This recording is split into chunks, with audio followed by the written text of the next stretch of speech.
Hello students, आज हम लोग पढ़ेंगे रेजिस्टेंस को। जब हम लोग सीरीज में कनेक्ट करते हैं तो हमारा टोटल रेजिस्टेंस किस तरीके से निकाला जा सकता है, फाइनल रेजिस्टेंस हमारा किस तरीके से निकाला जा सकता है। तो हम लोग जैसे सीरीज की बात कर रहे हैं तो सीरीज में कनेक्ट कर जब करते हैं तो हम लोगों को एक चीज माइंड में रखना पड़ेगा कि हम सीरीज कनेक्शन में क्या होता है कि रेजिस्टेंस के पास वोल्टेज डिफरेंस जाते हैं। यानी कि अगर सिंपली अगर हम कहें तो दो रेजिस्टेंस को हम लोग कनेक्ट कर रहे हैं, एक सर्किट में दो रेजिस्टेंस को कनेक्ट कर रहे हैं R1 और R2।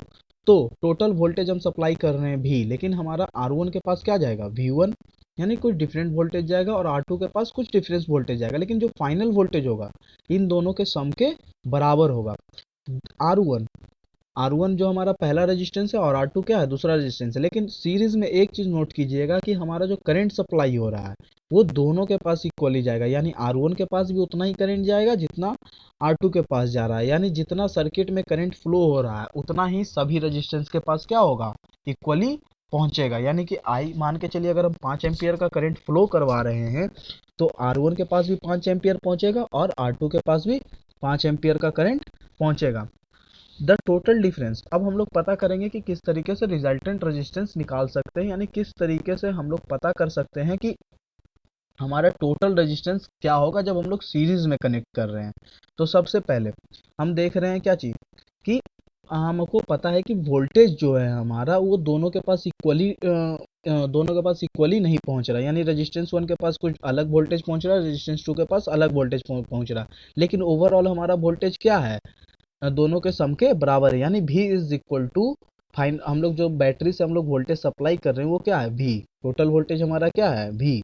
तो V is equal to V1 plus V2, ये हमारा हो गया इक्वेशन 1।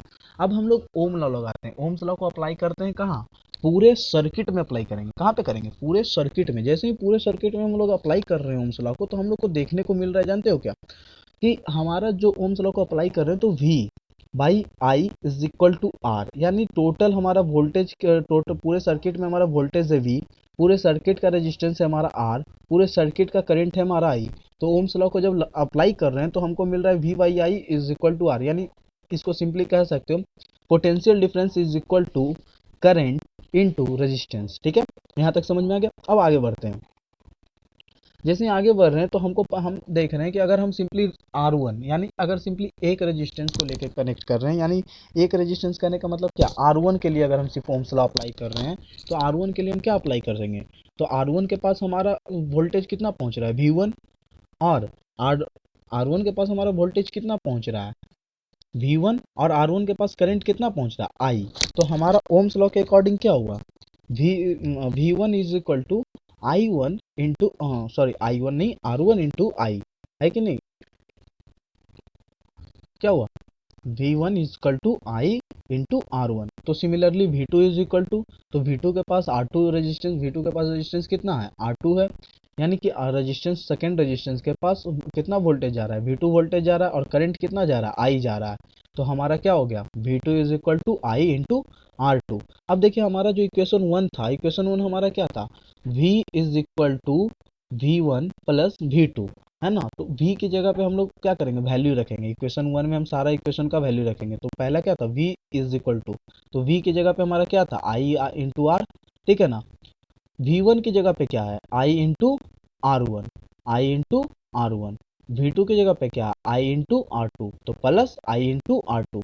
तो देखिए अब I कॉमन हो सकता है यहाँ पे से, इसके पास भी I है, इसके पास भी I है, तो कॉमन ले लिए, तो ब्रैकेट में चला गया R1 प्लस R2। हाँ, LHS साइड भी आई है और RHS साइड भी आई है, तो दोनों साइड क्या हो जाएगा, कैंसिल हो जाएगा। ठीक है, जैसे ही दोनों साइड आई कैंसिल हो जाता है तो क्या बचेगा, हमारा कंबाइंड रेजिस्टेंस हमारा देखिए यहीं पे निकल गया, R is equal to R1 plus R2। अगर हम लोग तीन रेजिस्टेंस को कनेक्ट करेंगे तो final resistance is equal to क्या होगा, R1 plus R2 plus R3। चार को कनेक्ट करेंगे तो R1 plus R2 plus R3 plus R4। इसी तरीके से जितना रेजिस्टेंस हम लोग कनेक्ट करेंगे तो सबका इंडिविजुअल क्या, सम। ठीक है, अब हम लोग बात करेंगे रेजिस्टेंस को जब हम लोग पैरेलल कनेक्ट करते हैं, क्या करते हैं, पैरेलल कनेक्ट करते हैं। तो सिंपली समझिएगा पैरेलल कनेक्ट करने का मतलब क्या होता है, तो पैरेलली कनेक्ट करेंगे तो हमारा तो फाइनल रेजिस्टेंस क्या आने वाला है। तो मान के चलिए अगर हम पैरेलल में एक साथ 5 या 4 रेजिस्टेंस को क्या कर रहे हैं, कनेक्ट कर रहे हैं, जैसे 1 2 3 4 4 रेजिस्टेंस हम कनेक्ट कर रहे हैं, ठीक है।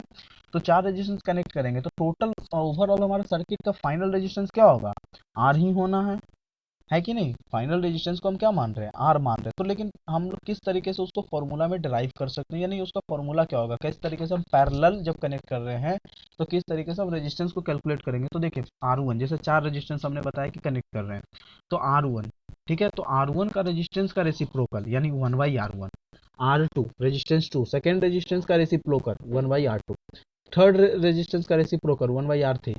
तो सबका सम किसके बराबर होगा, तो होल सर्किट के होल सर्किट का रेजिस्टेंस है उसके रेसिप्रोकल के बराबर होगा, यानी कि होल सर्किट का रेजिस्टेंस क्या है हमारा, आर है ना, उसका रेसिप्रोकल 1/R। तो सब रेजिस्टेंस का रेसिप्रोकल इंडिविजुअली उसका अगर रेसिप्रोकल निकालते हैं उसके सम के क्या होगा, बराबर होगा, ठीक है ना। और इसको लिखते कैसे हैं, तो देखिए इसको इस तरीके से लिख सकते हैं, व्हेन, इसको किस तरीके से लिख सकते हो आप, when a number of resistance, यानी जब हम लोग हमारे पास एक नंबर ऑफ रेजिस्टेंस है, क्या है, एक नंबर ऑफ रेजिस्टेंस हमारे पास है, ठीक है।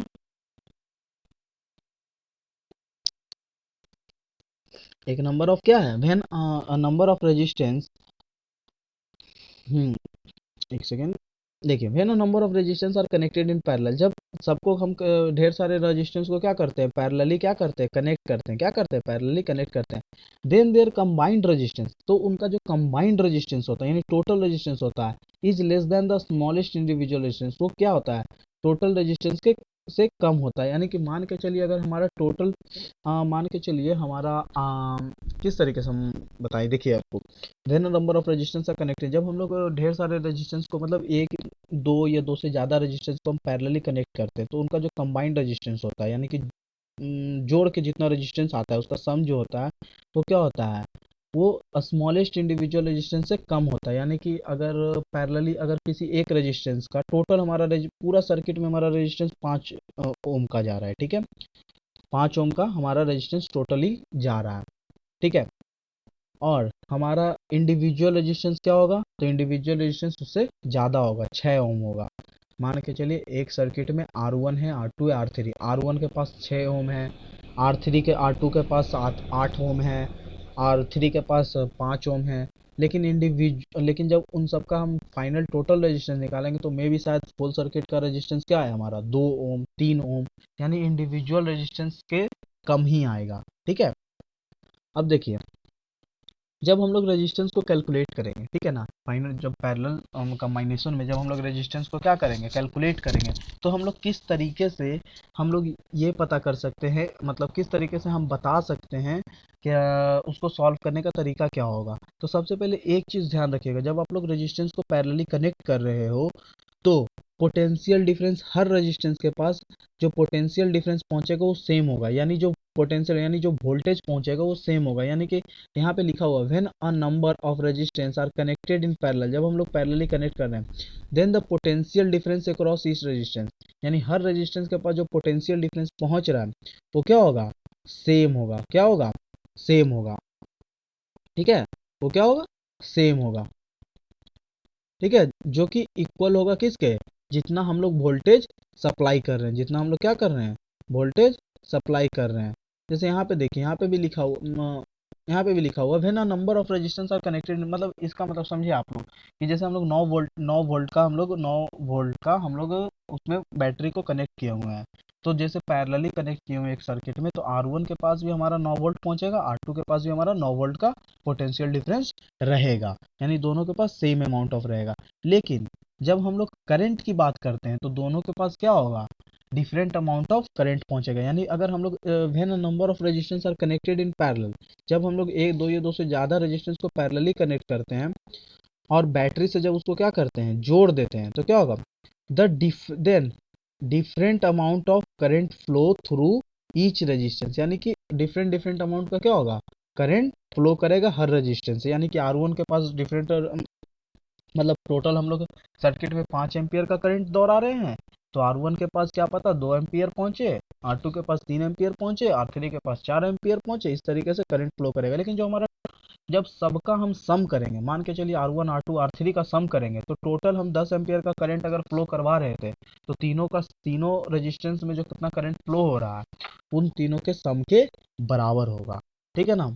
यानी कि I1 plus I2 plus I3 is equal to I, यानी टोटल करंट के बराबर होगा। यहाँ पे लिखा हुआ है when a number of resistance, यहाँ पे गौर कीजिएगा जो हम हाईलाइट कर रहे हैं, when a number of resistance are connected in parallel, जब हम लोग किसी भी रेजिस्टेंस को क्या कर रहे हैं, पैरेलली कनेक्ट कर रहे हैं, then the sum of currents flowing through all the resistance, यानी कि sum of currents flowing through मतलब हर रेजिस्टेंस से जो करंट फ्लो कर रहा है इज इक्वल किसके बराबर होगा, to the total current flowing through the circuit, यानी सर्किट से जो टोटल करंट क्या कर रहा है, फ्लो कर रहा है, ठीक है। अब बात करते हैं हम लोग क्या, अब हम लोग किस तरीके से फॉर्मूला को डिराइव कर सकते हैं, किस तरीके फॉर्मूला को निकाल सकते हैं। तो सबसे पहले समझिएगा, suppose the total current flowing, मतलब सीधा समझते हैं, अगर हम बात करते हैं तो टोटल करंट हमारा क्या होगा, I is equal to I1 plus I2, यानी कि यहाँ पे हमारा रेजिस्टेंस 1 है, यहाँ पे हमारा रेजिस्टेंस क्या है, यहाँ पे सॉरी यहाँ पे R1 है रेजिस्टेंस, पहला रेजिस्टेंस R1 है, इसके पास करंट क्या फ्लो हो रहा है, I1 फ्लो हो रहा है। ये रेजिस्टेंस हमारा R2 है और इसके पास कौन सा करंट फ्लो हो रहा है, I2 फ्लो हो रहा है, ठीक है। लेकिन वोल्टेज दोनों के पास क्या है, सेम है, इसके पास भी वोल्टेज V है, इसके पास भी क्या है, वोल्टेज V, ठीक है ना। दोनों के पास जो हमारा फाइन टोटल वोल्टेज है वही इसके पास भी वही इसके पास भी है, लेकिन करंट दोनों के पास क्या है, डिफरेंट डिफरेंट है। तो I1 I total current is equal to I1 plus I2। तो अगर हम होल सर्किट का बात करें, अगर पूरे सर्किट का अगर हम बात कर रहे हैं, किसकी बात कर रहे हैं, अगर हम पूरे सर्किट की बात कर रहे हैं, अगर हम पूरे सर्किट की बात कर रहे हैं, तो पूरे सर्किट में हम देख रहे हैं, पूरे सर्किट का जब ओम्स लॉ कैलकुलेट करेंगे, क्या कैलकुलेट करेंगे, तो पूरा सर्किट में हमारा करंट क्या फ्लो हो रहा है, आई, क्या फ्लो हो रहा है, आई। पूरा सर्किट में हमारा रेजिस्टेंस कितना है, आर। पूरे सर्किट का हमारा वोल्टेज कितना है, वी, ठीक है ना। तो हमारा ओम्स लॉ के अकॉर्डिंग क्या होगा, I is equal to V by R, जैसे कि हम लोग पढ़े थे, V is equal to I into R. तो आई इज इक्वल टू क्या होगा, V by R, I is equal to क्या होगा, V by R, I is equal to V by R, ठीक है। अब हम लोग अगर सिंपली एक चीज का बात करते हैं, जैसे यहाँ पे तो टोटल रेजिस्टेंस का बात किए थे हम, लेकिन अब हम बात करेंगे सिंपली किसका, सिर्फ आर, सिंपली अगर हम बात करेंगे तो सिंपली बात कर रहे हैं हम सिर्फ R1 के बारे में, रेजिस्टेंस 1 के बारे में हम बात कर रहे हैं। तो रेजिस्टेंस 1 के बारे में जब हम बात करेंगे तो उसका क्या होगा, तो उसके पास क्या करंट फ्लो हो रहा है, I1, और उसका वोल्टेज क्या है, V, है ना। उसके पास वोल्टेज क्या पहुंच रहा है, V पहुंच रहा है, और उसका जो करंट है I1 पहुंच रहा है, उसका रेजिस्टेंस क्या है, R1। तो हमारा ओम्स लॉ के अकॉर्डिंग क्या होगा, I1 equal to V by R1। इसी प्रकार से रेजिस्टेंस 2 का भी होगा, I2 बराबर V बाई R2। ये हो गया हमारा इक्वेशन 3, ये इक्वेशन 4, और ये हमारा टोटल फाइनल क्या था, जिस तरीके से हम लोग सीरीज में किए उसी तरीके से अब हम लोग क्या रखेंगे, जो हमारा इक्वेशन 1 है, इक्वेशन 1 क्या है, I is equal to I1 plus I2। तो हम लोग इसी इक्वेशन में सबका वैल्यू रखेंगे, I का वैल्यू रखेंगे, तो I की जगह पे क्या रखेंगे, V बाई R, ठीक है। I1 की जगह पे क्या रखेंगे, V बाई R1, I2 की जगह पे क्या रखेंगे, V बाई R2, ठीक है ना। यहाँ पे आइए, देखिए यहाँ पे रखे हैं, है ना, हाईलाइट कर रहा हूँ मैं। अब देखिए V इसमें भी कॉमन है, इसमें भी कॉमन है, LHS साइड में RHS साइड में भी, तो दोनों तरफ से कैंसिल हो जाएगा। तो हमारे पास फाइनली बच के क्या आएगा, I 1/R is equal to 1/R2 1/R1 plus 1/R2। इसी तरीके से आप अगर चार रेजिस्टेंस को कनेक्ट करते हो तो क्या होगा, 1/R1 plus 1/R2 plus 1/R3 plus 1/R4, ठीक है। अब ये हो गया हमारा किस तरीके से हम लोग टोटल रेजिस्टेंस कैलकुलेट कर सकते हैं। अब हम लोग बात करेंगे किसकी, इलेक्ट्रिक पावर की, जो कि नया टॉपिक है। तो इलेक्ट्रिक पावर, अब इसको नया टॉपिक है तो ढंग से समझिएगा। When an electric current flows through a conductor, जब कोई इलेक्ट्रिक करंट क्या होता है, किसी कंडक्टर से क्या होता है, फ्लो होता है। क्या होता है, जब कोई भी इलेक्ट्रिक करंट किसी भी कंडक्टर से फ्लो होता है तो क्या होता है ना, कुछ इलेक्ट्रिकल एनर्जी यूज होता है, ठीक है ना। We say that current is doing work, यानी कि मान के चलिए अगर हम लोग किसी सर्किट से करंट को फ्लो करवा रहे हैं, ठीक है ना, तो कुछ काम तो हो रहा है, कुछ तो काम हो रहा होगा, इलेक्ट्रॉन्स उसके अंदर फ्लो कर रहे हैं और कुछ तो काम हो रहा होगा, है ना। करंट के द्वारा। तो रेट ऑफ डूइंग वर्क हम लोग जानते हैं कि कोई भी काम को करने में जो मतलब the rate of doing work is called power, ठीक है ना। रेट ऑफ डूइंग वर्क यानी कि कुछ काम किया, कुछ समय में कुछ काम किया गया तो उसको क्या कहते हैं, पावर कहते हैं। Electric power is the electrical work done per unit time. Electric power किसको कहते हैं, पावर तो हम लोग सिंपली जानते हैं, वो हम लोग 9th क्लास में भी पढ़े हैं कि energy, work energy power chapter में क्या पढ़े हैं कि कोई भी काम को करने में जितना समय लगता है या कुछ समय लगता है तो उसको क्या कहेंगे, पावर कहेंगे। लेकिन इलेक्ट्रिक पावर किसको कहेंगे, तो इलेक्ट्रिक पावर यानी इलेक्ट्रिकल वर्क डन, यानी इलेक्ट्रिकल वर्क डन, यानी कि जब हम लोग किसी कंडक्टर से कुछ करंट को फ्लो करवा रहे हैं तो कुछ काम हो रहा है ना, पर यूनिट टाइम, है कि नहीं, टाइम के अकॉर्डिंग, टाइम के चेंज होते होते कुछ काम हो रहा है कि नहीं। तो पर यूनिट टाइम जो काम हो रहा है उसी को कहते हैं पावर, यानी power is equal to work done by time taken, कितना टाइम लिया गया, यानी P बराबर डब्ल्यू बाई टी। P बराबर क्या, डब्ल्यू बाई टी। समझ रहे हैं आप लोग, P बराबर क्या, डब्ल्यू बाई टी। अब बात करते हैं हम लोग, अब हम लोग बात करेंगे किसके बारे में, the unit of power, power की यूनिट तो वर्क डन। हम लोग 9th क्लास में पढ़े हैं कि काम, एनर्जी या वर्क डन का यूनिट, वर्क डन का ऐसा यूनिट क्या होता है, जूल। टाइम का तो सेकंड, यानी जूल पर second. This unit of power is called watt. अगर हम लोग पावर का, तो जूल पर सेकंड क्या होगा, जूल पर सेकंड क्या होगा, जूल पर सेकंड हमारा क्या होगा, जूल पर सेकंड हमारा होगा क्या, उसको हम लोग कहेंगे वाट। क्या कहेंगे, वाट, डब्ल्यू ए डबल टी, ठीक है। विच इज डिनोटेड बाई, जिसको हम लोग कैपिटल डब्ल्यू से डिनोट करते हैं। 1 what is the rate of doing work of 1 joule per second, यानी एक सेकेंड में अगर 1 जूल इतना वर्क होता है तो उसको क्या कहते हैं, 1 वाट कहते हैं। यानी अगर एक सेकेंड में 1 जूल इतना अगर वर्क हो रहा है तो उसको क्या कहेंगे, 1 सेकेंड कहेंगे, 1 वाट कहेंगे, क्या कहेंगे, 1 वाट, ठीक है। आगे बढ़ते हैं। The bigger unit of electric power is called kilowatt. जो सबसे बड़ा इलेक्ट्रिक पावर का जो सबसे बड़ा यूनिट होता है उसको वो किलोवाट से उसको डिनोट करते हैं, क्या चीज़ है, किलोवाट से। जो कि कॉमर्शियल पर्पस के लिए यूज होता है। 1 किलोवाट में 1000 वाट होता है, 1 किलोवाट में कितना वाट होता है, 1000 वाट होता है। 1 किलोवाट को के डब्ल्यू से डिनोट करते हैं और 1000 वाट को 1000 डब्ल्यू से, ठीक है। यानी वाट को डब्ल्यू से डिनोट किया जाता है। ये कॉमर्शियल पर्पस में यूज होता है, यानी जहाँ इंडस्ट्री में या तो बड़े बड़े जगहों पे जहाँ पे बहुत ज़्यादा अमाउंट में क्या होता है, एनर्जी का, इलेक्ट्रिक पावर का यूज किया जाता है कुछ कुछ काम के। जैसे हम लोग बड़े इलेक्ट्रिक पावर कहने का मतलब क्या, जैसे हम लोग किसी भी कंडक्टर से करंट फ्लो करवा रहे हैं, जैसे वॉशिंग मशीन है, तो वॉशिंग मशीन को चलाने के लिए कुछ ना कुछ कंडक्टर का जरूर, कुछ ना कुछ इलेक्ट्रिसिटी की जरूरत है। यानी कि जब हम लोग करंट फ्लो किए तो कुछ ना कुछ काम हुआ, इलेक्ट्रिक पावर खर्च हुआ। इलेक्ट्रिक पावर क्या है, is the electrical energy consumed पर सेकेंड। इलेक्ट्रिक पावर को आप लोग क्या कह सकते हो, इलेक्ट्रिकल एनर्जी कह सकते हो, क्या कह सकते हो, इलेक्ट्रिकल एनर्जी। एक प्रकार का एनर्जी, हर हर सेकंड में कितना एनर्जी खपत हो रहा है वो क्या है, इलेक्ट्रिक पावर है। When an electrical appliances consume electrical energy at the rate of 1 joule per second, it is said to be. अभी हम बताएं कि अगर एक सेकेंड में 1 जूल इतना एनर्जी खत्म हो रहा है या यूज हो रहा है, कंज्यूम किया जा रहा है, तो उसको 1 वाट कहेंगे, ठीक है। तो वही चीज़ यहाँ पे लिखा हुआ है कि अगर आपका कोई क्या है, वही चीज़ यहाँ पे लिखा हुआ है, व्हेन एन इलेक्ट्रिकल अप्लाइंसेस, मतलब कोई इलेक्ट्रिकल अप्लाइंसेस है, कोई भी इलेक्ट्रिकल अप्लाइंसेस, रूम हीटर हो गया, एसी हो गया, फ्रिज हो गया, रेफ्रिजरेटर हो गया, वॉशिंग मशीन हो गया, आपका लैपटॉप हो गया, कंप्यूटर हो गया, तो एक सेकेंड में अगर 1 जूल इतना एनर्जी अगर वो कंज्यूम कर रहा है, यूज कर रहा है, तो उसका पावर क्या होगा, 1 वाट होगा। क्या होगा, 1 वाट होगा, ठीक है। अब कहता है the rate at which electrical work is done और the rate at which electrical energy is consume, यानी जिस रेट से, जिस गति से इलेक्ट्रिकल वर्क को, मतलब इलेक्ट्रिकल काम को किया जा रहा है, या जिस गति से इलेक्ट्रिकल एनर्जी को कंज्यूम किया जा रहा है, उपयोग किया जा रहा है, उसको इलेक्ट्रिक पावर कहते हैं। अब इलेक्ट्रिक पावर का फॉर्मूला कैसे कैसे कैलकुलेट होगा, तो इसका बहुत फॉर्मूला है, ठीक है। जैसे बहुत नहीं मतलब, लेकिन आप समझिए। सबसे पहले हम लोग तो अभी देखें बाबू कि पावर बराबर वर्क डन बाई टाइम, यानी P बराबर डब्ल्यू बाई टी, ठीक है।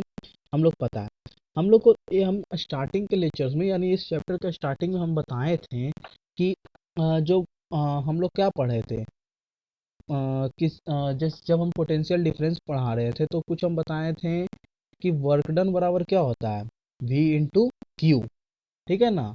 यानी पोटेंशियल डिफरेंस बराबर क्या होता है, work done by, potential difference बराबर क्या होता है, वर्क डन बाई एक सेकेंड। जैसे हम लोग पढ़े थे, जैसे क्या यहाँ पे लिखा हुआ देखिए पढ़िए। We have already studied that the work done W by, मतलब work done by current I when it flows under time T under a potential difference V is given by W बराबर वी इंटू आई टी। ठीक है ना, I T यानी कि Q, यानी we into Q, मतलब समझिए आई टी मतलब वी पोटेंशियल डिफरेंस बराबर वर्क डन बाई चार्ज। ठीक है, हम बताए थे आपको कि किस तरीके से हम आपको बताए थे, हम पहले के लेक्चर्स में आपको बता चुके हैं कि जब किसी भी इन्फिनिटी से अगर हम किसी भी पॉजिटिव चार्ज को एक इलेक्ट्रिक फील्ड में लाते हैं तो कुछ वर्क डन होता है, और वहां से यहाँ तक लाने में कुछ पोटेंशियल डिफरेंस होते हैं, यानी v बराबर डब्ल्यू बाई क्यू। बताए थे हम पोटेंशियल डिफरेंस बराबर वर्क डन बाई क्यू। ठीक है, यानी चार्ज पर चार्जेस, जिसको कूलम से डिनोट किया जाता है, यानी कि तो इसको v बराबर डब्ल्यू बाई क्यू, यानी w बराबर क्या होगा v इंटू क्यू। डब्ल्यू बराबर क्या होगा v इंटू क्यू, यानी पोटेंशियल डिफरेंस इंटू जितना हम लोग चार्ज को मतलब वहां से यहाँ तक लाने में कितना चार्ज लाए, तो उसका चार्ज का फॉर्मूला क्या होता है आई इंटू टी।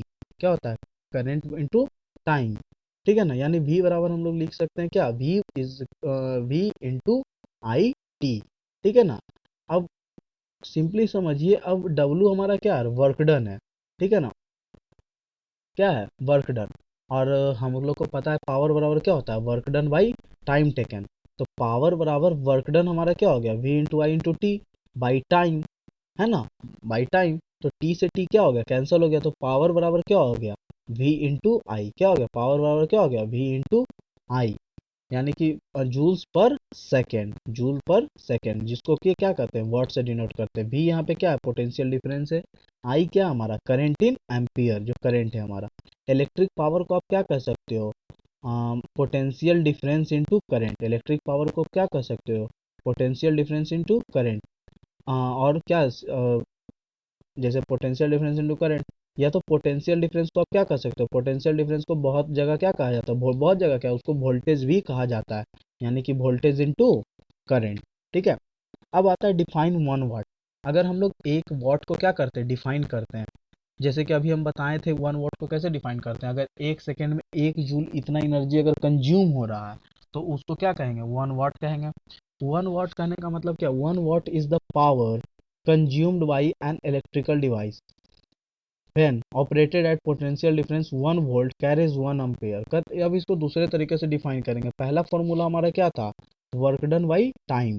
तो वर्क डन बाई टाइम यानी 1 सेकेंड में 1 जूल इतना अगर एनर्जी कोई भी इलेक्ट्रिकल अप्लायंस कंज्यूम कर रहा है तब उसको कहते थे 1 वाट। लेकिन अब हमारे पास दूसरा फॉर्मूला आ गया क्या, P बराबर पावर बराबर वोल्टेज इंटू करेंट।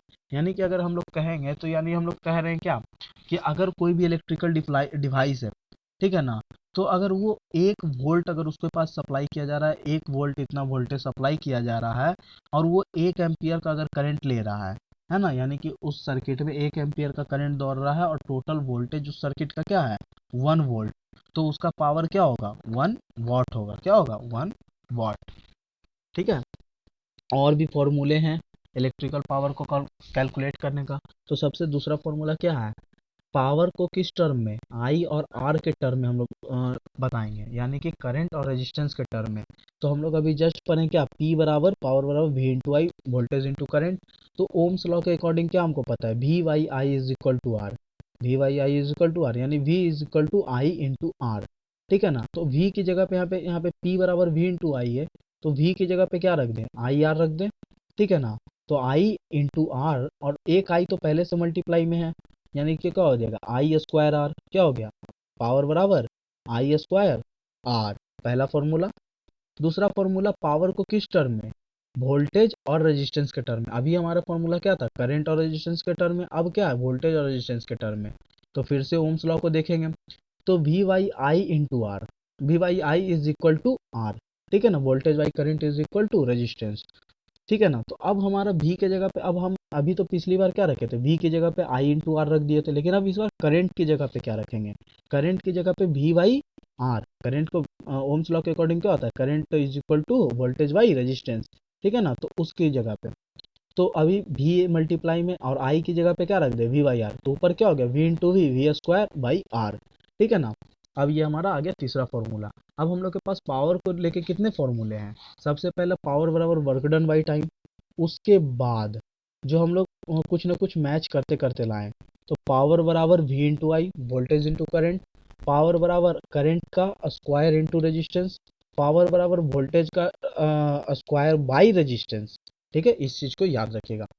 अब आता है अब इलेक्ट्रिकल एनर्जी को क्या करना, कैलकुलेट करना, यानी इलेक्ट्रिक पावर इलेक्ट्रिकल एनर्जी को हम लोग क्या करेंगे, कैलकुलेट करेंगे। ठीक है, कुछ नहीं है बाबू, पावर ही है सिंपली, लेकिन इसको दूसरे तरीके से बताया गया है।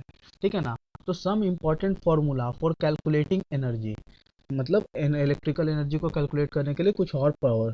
तो इलेक्ट्रिक पावर बराबर हम लोग को पता है क्या होता है, work done by electric current. Work done by क्या, electric current by time taken. ठीक है, वर्क पावर बराबर क्या होता है, work done by time, simply उसी चीज को लिखा हुआ है। अब according to law of conservation of energy, conservation of energy के लॉ के हिसाब से जो वर्क डन है, वर्क किसी भी करंट के द्वारा वर्क डन क्या होता है, मतलब कोई भी करंट अगर मतलब सर्किट में फ्लो कर रहा है तो उस करंट के द्वारा क्या होगा, कुछ काम होगा, यानी कि सिंपली एनर्जी कंज्यूम होगा। अब कुछ काम होगा तो कुछ एनर्जी कंज्यूम होगा, यानी वर्क डन को हम क्या लिख सकते हैं, इलेक्ट्रिकल एनर्जी भी लिख सकते हैं। यानी पावर बराबर हम वर्क डन की जगह क्या लिख सकते हैं, इलेक्ट्रिकल एनर्जी। यानी इलेक्ट्रिकल एनर्जी इक्वल टू क्या हो गया, power into time. Electrical energy equal to क्या हो गया, power into time. The electrical energy consumed by an electrical appliances is given by the product of its power. ठीक है, electrical energy जो है वो कैसे दे सकते हैं, उसके पावर और टाइम के पावर रेटिंग और टाइम का product is given by the product of its power rating and time, यानी पावर रेटिंग और टाइम के प्रोडक्ट के बराबर होगा। The electrical energy consumed by electrical appliances, यानी कोई भी इलेक्ट्रिकल अप्लायंस के द्वारा जितना इलेक्ट्रिकल एनर्जी कंज्यूम हो रहा है वो किस किस चीज़ों पे डिपेंड करेगा, सबसे पहले उसके पावर पे और कितना वो टाइम यूज कर रहा है। जैसे वॉशिंग मशीन है तो कितना वो टाइम यूज करता है, कितना पावर वो यूज करता है। ठीक है, 1 वॉट पावर। ठीक है ना, जैसे अब देखिए 1 वॉट आवर, 1 वॉट आवर। ठीक है ना, वॉट आवर, वॉट आवर क्या है, is the amount of electrical energy, यानी इलेक्ट्रिकल एनर्जी का क्या है, अमाउंट है consumed. One one watt hour कब कहते हैं, 1 वॉट आवर, यानी देखिए पावर का ये हमारा ऐसा यूनिट, पावर का यूनिट क्या है वॉट, टाइम का यूनिट क्या है सेकेंड, लेकिन यहाँ पे टाइम को हम लोग क्या चीज में, आवर में डिनोट करें, क्या चीज में, आवर में, और पावर को वॉट में। तो 1 वॉट आवर कब कहेंगे, जब 1 घंटे में, यानी मतलब कोई भी 1 घंटे में हमारा कितना पावर कंज्यूम हो, 1 वॉट, कितना पावर कंज्यूम हो, 1 वॉट, यानी अगर कोई भी इलेक्ट्रिकल अप्लाइंसेस है और वो 1 घंटे में 1 वॉट पावर कंज्यूम कर रहा है तो उसको क्या कहेंगे, 1 वॉट आवर। आज का लेक्चर में इतना ही था। ठीक है, आप लोग वीडियो को देखो, कहीं भी डाउट हो कमेंट में बताओ। ठीक है, उसके बारे में आगे उसका सॉल्यूशन वहीं पे मिलेगा। ठीक है, थैंक यू, और सब्सक्राइब कर दो चैनल को, और अगले लेक्चर के लिए, अगले लेक्चर की ओर फॉरवर्ड हो। ठीक है, थैंक यू।